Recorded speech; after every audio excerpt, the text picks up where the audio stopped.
5 years of Taliban rule, as experienced by 3 young Afghan women. This has always been a deeply conservative country, but the Taliban's return to power has shattered the fragile progress that had been made. They've banned girls from education beyond primary school, prevented women from working in many jobs. Samira, not her real name, was a teacher.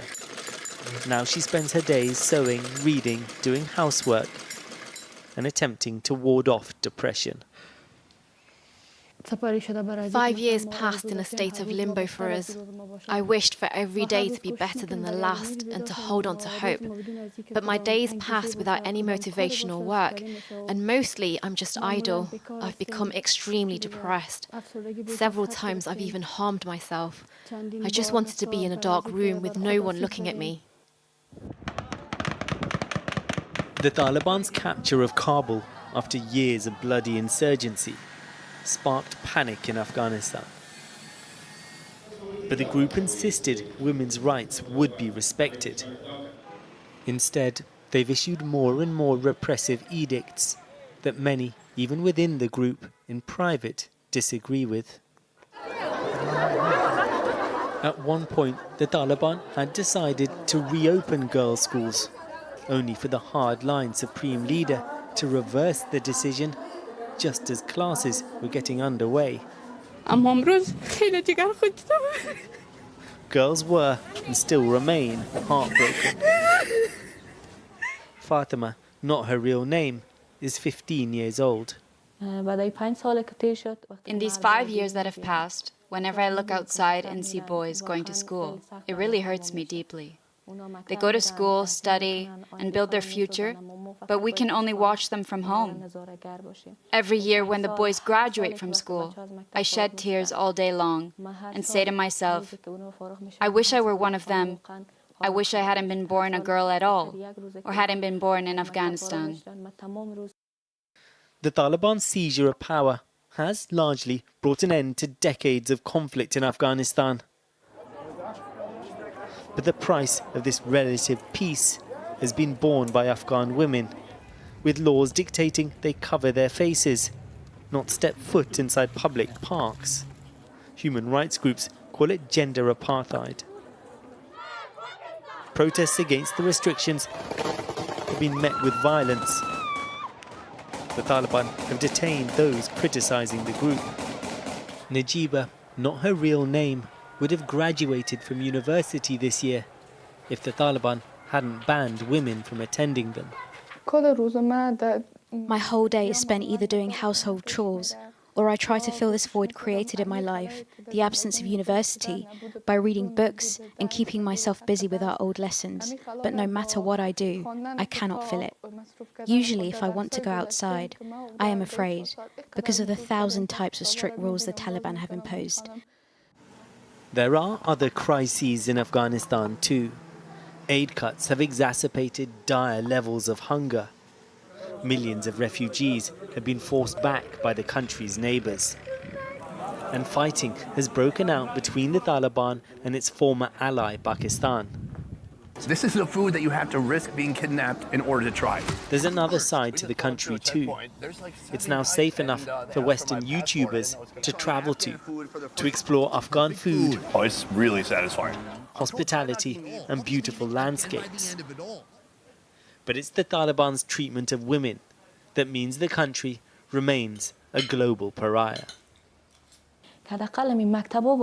We didn't have any big demands, just for the schools to reopen. Even if they said we had to wear a burqa, we would go to school in a burqa. Whatever they said, we would accept it, just so they would let us strive for our future. All the dreams that we worked for over 20 or 25 years to build a future for ourselves, we went to sleep one night, woke up the next morning, and they had been torn down. I just console myself enough to say, hold on to hope. Maybe one day, maybe not all doors will open at once, but perhaps one by one, all the doors will open. Secunda Kamani reporting there. Well, earlier I spoke to Seema Sama, who's a long-time advocate for women's rights and the first ever Minister of Women's Affairs back in the interim administration of Afghanistan. I asked her about the difference between the capital, Kabul, now and before the Taliban retook the city. Well, it's completely different because it's a city without a lot of women, and women are fully covered and they have to wear the burqa. So it's under that blue tent and without their face.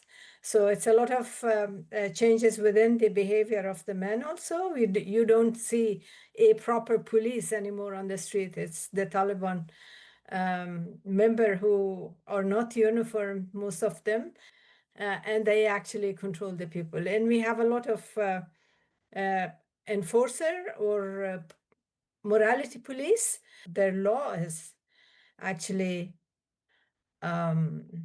prohibit women's even voice to be heard. So 5 years into this rule, we in the West, ourselves, Britain, the Americans, we've spent more than $2 trillion, more than 20 years, thousands of lives to replace the Taliban in Afghanistan with the Taliban in Afghanistan. So that failed. What do we now do? I think it was a collective failure and it requires a collective action because we should avoid normalization of violation of human rights in anywhere. And that is something that we are really, as an Afghan, we are afraid that the international community does. But as time goes by, they are becoming more and more entrenched. They are the reality. We are going surely to have to engage in some way with them because that is where we simply are. Dialogue should be principle-based and an approach based on human rights, because otherwise you just give them the possibility in the indirect recognition of their behavior. We engage with other hardline Islamic countries. Saudi Arabia represses women on an industrial scale, but we engage with them. We go cap in hand to the Saudis. Why is Afghanistan different? Because Saudi is more rich and they have oil. We should not forget that oil is really an important element for having the relationship with different countries. In my personal view, unfortunately, we do have some oil, but not as much as the Saudis has. Well, that's rather cynical, isn't it? If you're a rich country, then we should engage with them because we need their fossil fuels. If you're a poor country like Afghanistan, who are being appalling to women as well, we should not engage. Yeah, that is unfortunately the case. What do you say to those people in Afghanistan? And there are many Afghans, as you and I, you know better than I, who say the Taliban are abhorrent in many ways, obviously, but they've given us the one thing that we as Afghans desired more than anything else, and that is security. That is a fact, isn't it? And we can't escape that. I don't think it's a security, it's a kind of a stability because it's all the country is controlled by one group.